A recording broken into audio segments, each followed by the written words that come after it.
Hello, my good people. Eric here. Oh, I got the hiccups now all of a sudden. Every time I make a video, I'm here to talk about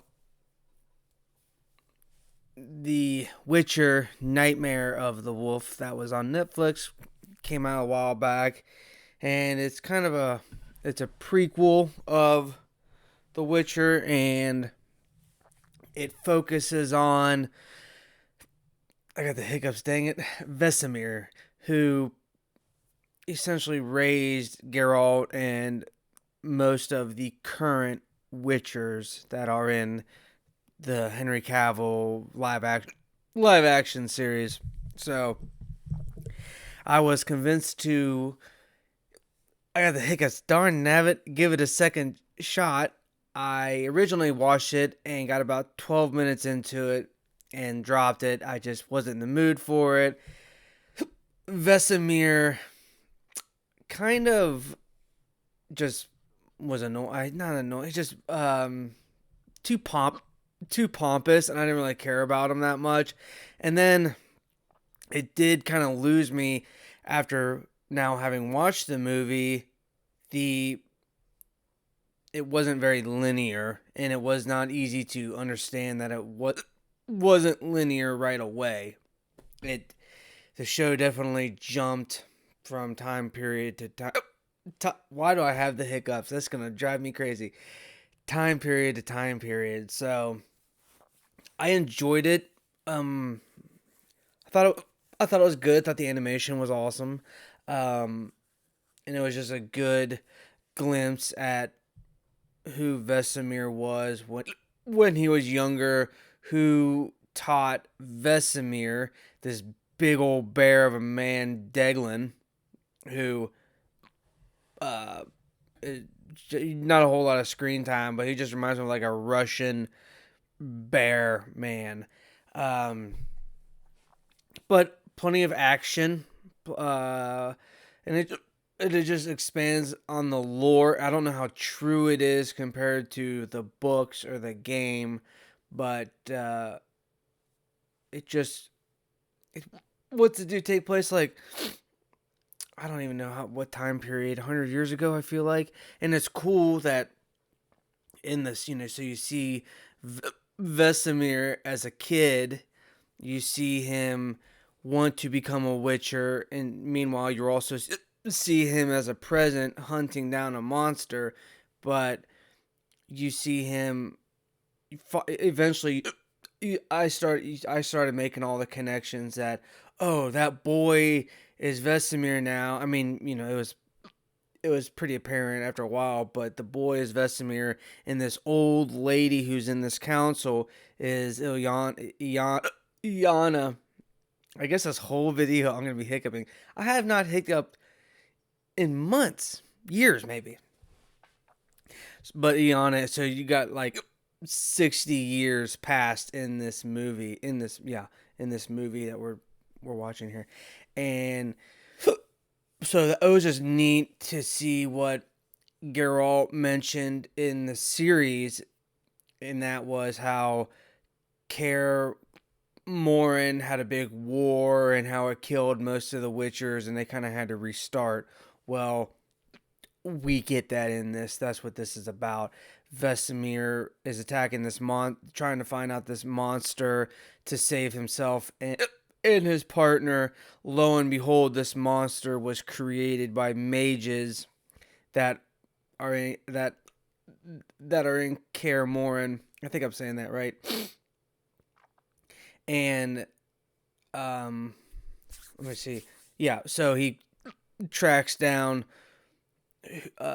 the science and who created it, and lo and behold, it was Deglin, his, I guess, master father figure, the dude who raised him. It was him and this other guy, this other mage, creating these monsters to essentially keep the money coming, keep food on their plate, and they needed these monsters to stay in business, or else they would have had to find a Home Depot job or something, you know. uh, I could you just imagine a Witcher doing a 9 to 5 on the market, being a bouncer or a secure. I don't know what, but uh, these hiccups are just got me all frustrated now. Let's see here. So the lore aspect was cool. Whatever, it wasn't even that long of a movie. And then I enjoyed it. I enjoyed the ending. It was short, coherent. It was concise. It just for me, it was fun. It was a good movie. It didn't like set any records or anything, but it was definitely. I'm definitely glad that I gave it a retry. That I stuck with it because not long after that, it started getting good, and it was just really cool to to learn about Vesemir as a kid, and then and then the very ending with the little bald boy who was trying to run away ended up being Geralt. So that was cool little cameo there. That's what he was there during that war, but he was still a child. Um, yeah, I don't really think there's anything else. I think I wondered about them. I was curious with how back in the day they had to create the monsters to keep busy, or else they were going to go out of monsters. So where do they come from now?